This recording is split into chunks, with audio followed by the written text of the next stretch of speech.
In this video, I'll give you a quick breakdown of all my Ghana travel expenses. And this is one of those videos whereby I need my Google Sheet to be able to give you the full detail. The first expense, which was the biggest of them all, was the flight ticket. And the flight ticket was actually really expensive. It was £622 to be exact. So just a little over £600. I mean, it was expensive because it was direct flight, but you can actually fly cheap, which will really be, much cheaper than £600, and that will be flying through maybe KLM, because I flew through British Airways, and so which was the only airline that fly direct from London to Accra, Ghana.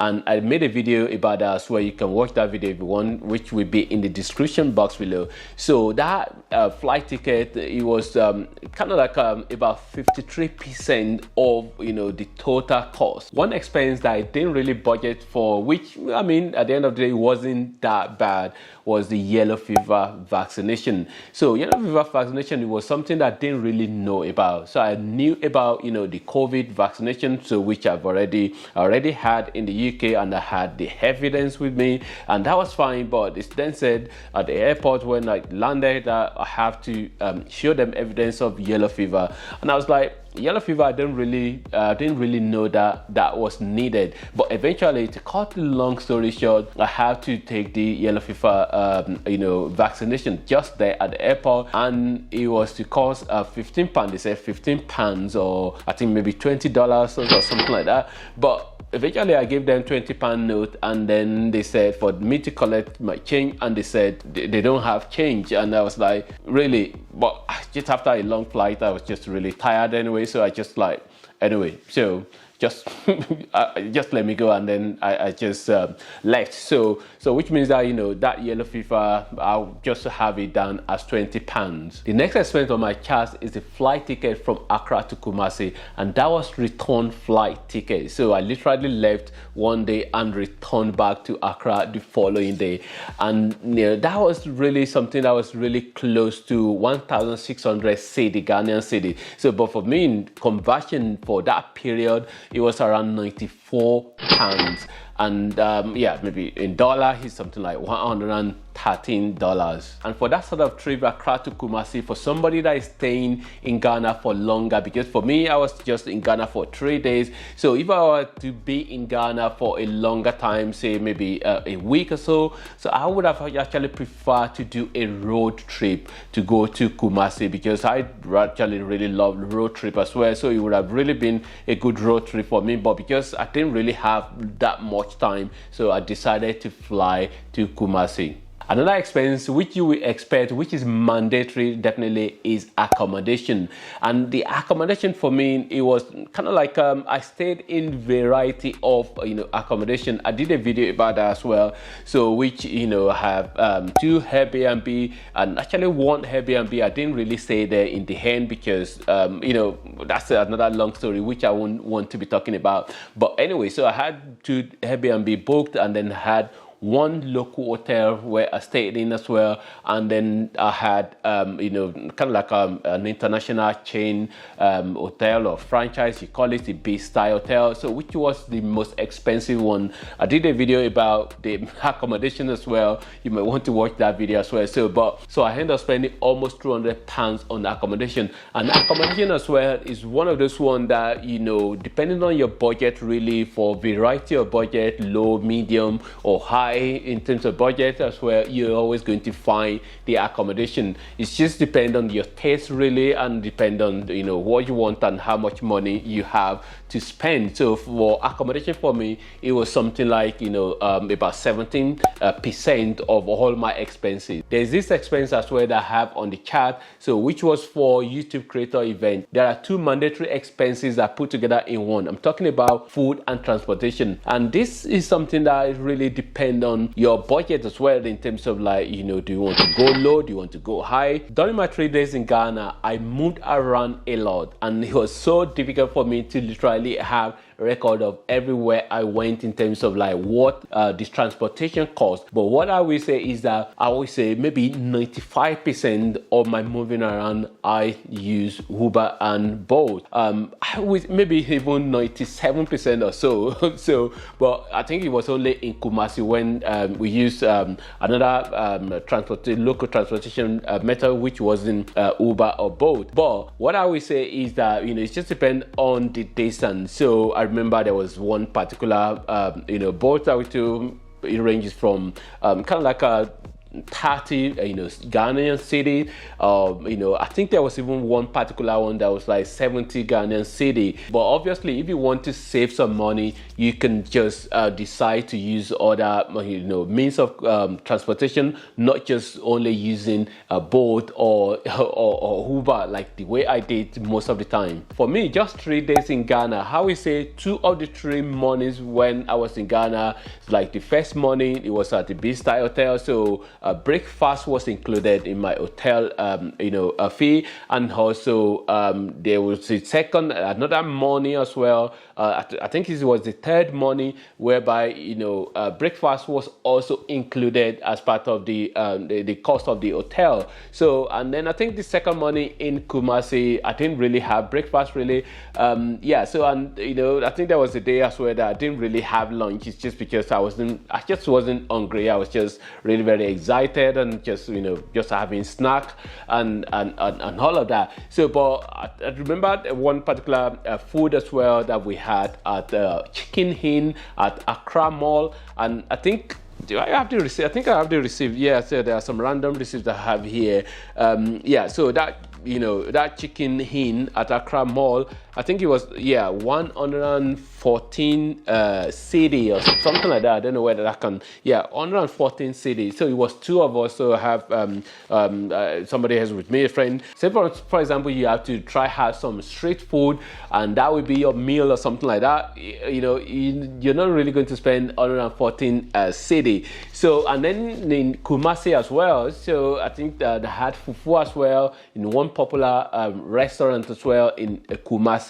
And I think that as well end up to be something like maybe 100 or 90 cedi for two of us that we were there together as well. So and it just depends on how do you want to eat. Do you want to just save money on food, or do you just want to eat at fancy restaurant? These are all also just depend on your budget and how you want to go about it. Another expense for me, which is not mandatory, this is not mandatory at all, and this has to do with gifts. So I gave a lot of gifts out, and the gift as well is just monetary gift really, because it's just part of my own life value in terms of generosity, and when people help you one thing or the other, so you can kind of like show some appreciation to them. So I mean, my the total money I spent on gifts, it was ended up to be something like £90, and that for me it was really very important. But that isn't mandatory at all in terms of like say somebody just traveling.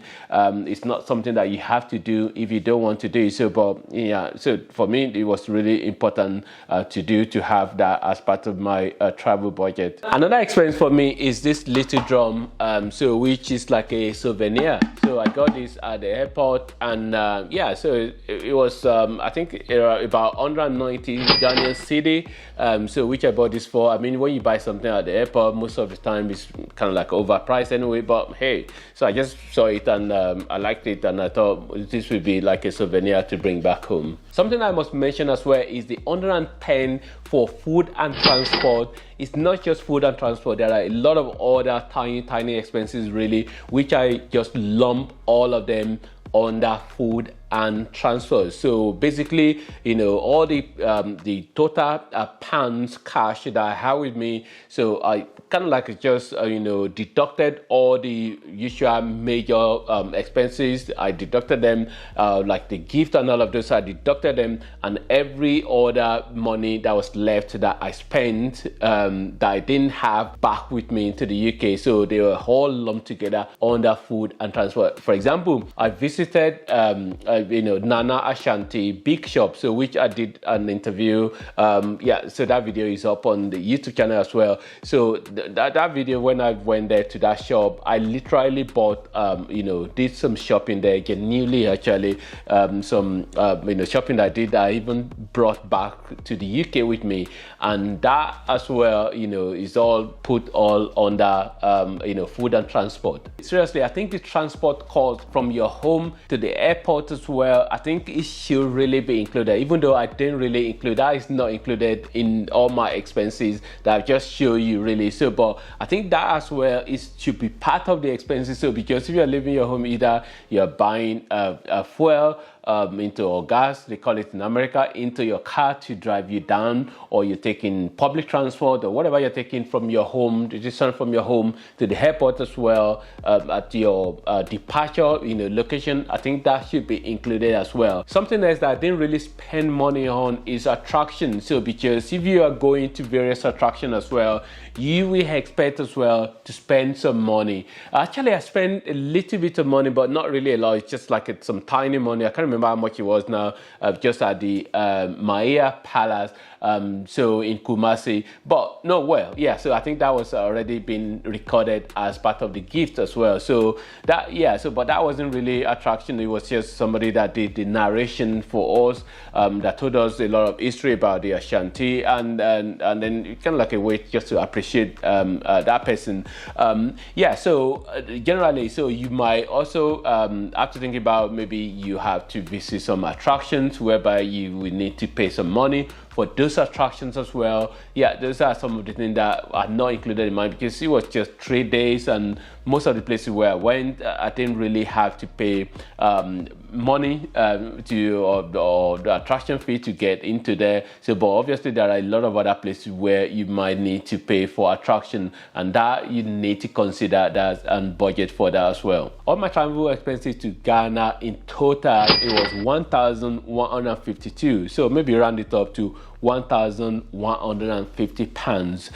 Was that a lot of money? Maybe, maybe not. It just depends. So, but for me, definitely, it's really worth it. That journey for me is really, I really had a good time, and I really felt really fulfilled traveling to Ghana. But there are some opportunity for saving money there. But for me, it was my choice to fly direct. So I knew that, if I fly through, where you have stopover, maybe through Amsterdam or through, France or through Morocco or somewhere, maybe it would be much cheaper than that.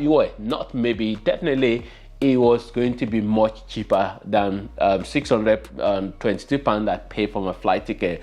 But so it was just my choice to fly direct. So if you fly by indirect, you definitely saw opportunity for saving money there. Accommodation, I mean, a big style hotel, it was just my choice as well. There were other cheaper options. There's an opportunity for saving money there. You can just stay at Airbnb, and even the Airbnb where I stayed in, there were other cheaper one. I should decide based on reading reviews and some looking at some information about the Airbnb. I just decided that those are the ones I wanted to go for. So there were obviously some other cheaper option there as well.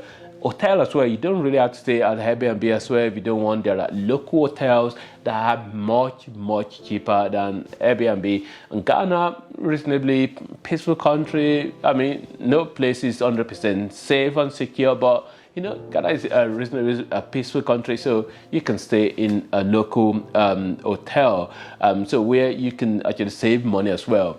Transportation as well, you don't really have to go on Uber and Bolt all the time, which I did. Again, that was my choice. You could just go through Trotro or the transportation options in Ghana. So those are the way that you can actually save money as well. And then eating as well, you might decide not to. You can save some money as well, not eating in expensive restaurant. I deliberately decided to do everything I did. But there is definitely opportunity to save some money. I hope somebody find this video useful, and if you find it useful and you think somebody will find it useful, please do share with them. And you can subscribe to my channel as well if you like what I'm about. And thanks for watching, and God bless.